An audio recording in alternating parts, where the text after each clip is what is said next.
Once again, I'm Peter Malkin. I'm one of the vice chairs, along with B. Crumbine. Our chairman, Marvin Barenblum, who has been head of the Boys Club and is head of the National Executive Service Corps, which vetted our model with some of their senior retired executives from accounting and management consultant firms, unfortunately could not be here tonight because he was having some minor eye surgery, but he sends his regrets. Our family has lived in Greenwich for 42 years. Our children attended, our 3 children attended the public schools of Greenwich from the lowest level through high school. I started the Urban League of Fairfield County with Whitney Young. I was an executive vice president of the NAACP for Greenwich and Stamford. My wife and I started Greenwich Green and Clean, which Mary Hull has run so well. I am president of the Greenwich Tree Conservancy, which is a new addition to our town, which is working on seeing to it that for the next 370 years of Greenwich, we have trees. We also are involved, and I'm chairman of the Merritt Parkway Conservancy, which is seeking to maintain that historic and beautiful linear park throughout Fairfield County. I hesitated to say these things, but several people said to me, say them because they think you're a New Yorker. In any event, we are actually downtowners. We live on West Elm Street. We moved out of our home where we had lived for 41 years. We love being downtown, and it gives us an opportunity to walk to all of the things that you've been hearing about tonight. Getting to the program, what we have is an estimate for the cost of constructing the Greenwich Center for the Arts in the existing Havemeyer building. The fascinating thing to me is that the cost of constructing the Center for the Arts with all of the facilities that you have heard is approximately the same as renovating the existing building and converting it to commercial office use without enlarging the space and using the space that's now wasted in the theater. The reason being that the building incredibly lays out just ideally for the uses we have in mind. The existing classrooms with their thick masonry walls, soundproof, wonderful in size for classes, music, dance, art. The fabulous top floor, which is scary right now, filled with cartons of paper, a wooden truss construction and no sprinkler, has marvelous skylights facing north, painted over during World War II. Absolutely sensational for painting and sculpture studios. So we have a budget for construction developed by an independent contract cost estimator firm, Daedalus, a major firm, reviewed by the Gisolfi Associates Architects. That cost is in the area of $24 million. We're figuring with inflation and Greenwich time delay, $28 million.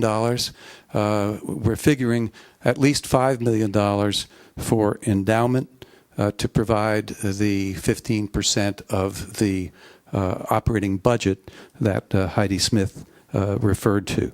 So we have a goal of $35 million.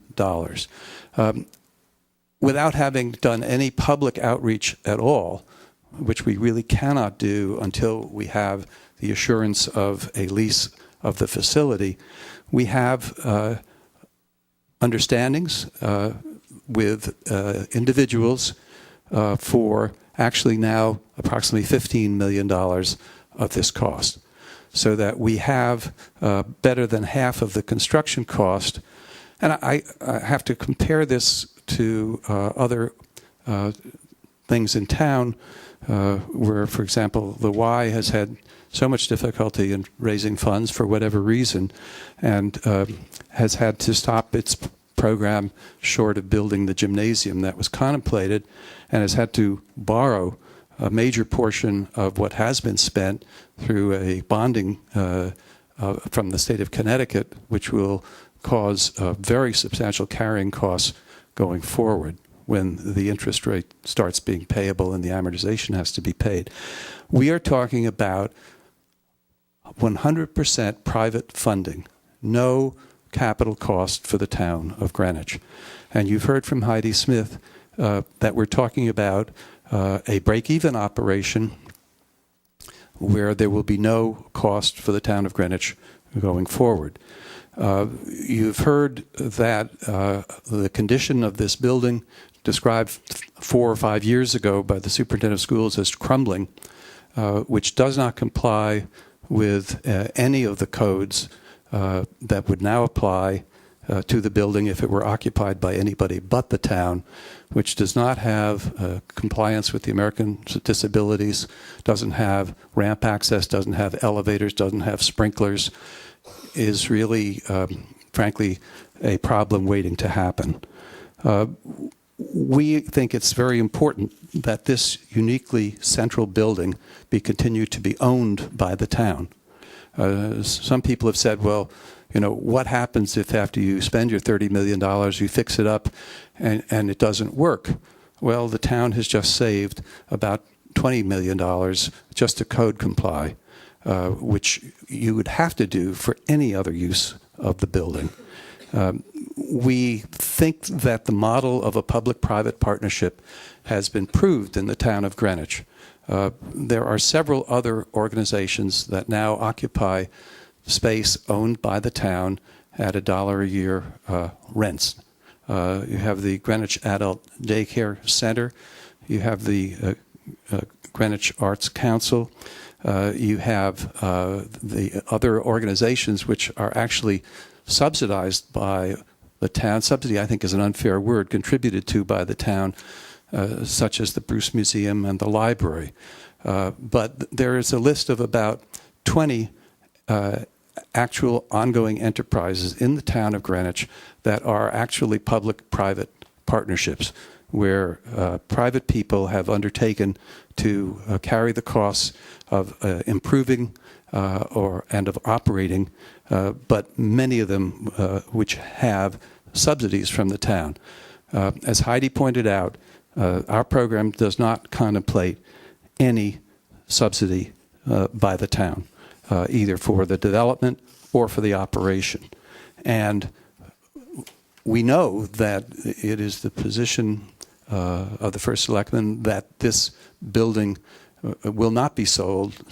It really cannot be demolished without review by the Attorney General as a designated historic site.